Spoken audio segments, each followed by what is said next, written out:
জীবনে কখনো হতাশ হবেন না। জীবনে যাই হয়ে যাক না কেন কখনো হতাশ হবেন না।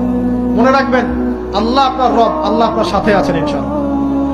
এই সমাজ আপনাকে যেভাবে শেখায়, কিভাবে শেখায়, এই যে স্কুল, কলেজ, ইউনিভার্সিটি, চাকরি, বিয়ে, সন্তান প্রতিপালন, আর তারপর ইন্না লিল্লাহি ওয়া ইন্না ইলাইহি রাজিউন, এই তো শেখায় নাকি?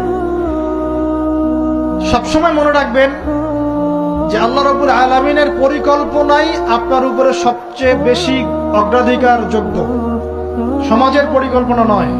পরিবার আপনাকে চাপ দিচ্ছে, চাকরি পাস না, পড়াশোনা করিস না, হ্যাঁ পড়াশোনায় কেন তুই 80 নম্বর পাইলি না, কেন চান্স পেলি না, কবে চাকরি পাবি, কবে আমাদেরকে দেখবি, খাওয়াবি, পড়াবি, এই যে চাপগুলো চারপাশ থেকে আসে কিনা, এতে করে অনেক যুবক দেখা যায় মাদকাসক্ত হয়, অনেকে দেখা যায় আত্মহত্যা করছে, ইদানিং করছে কিনা ভাই?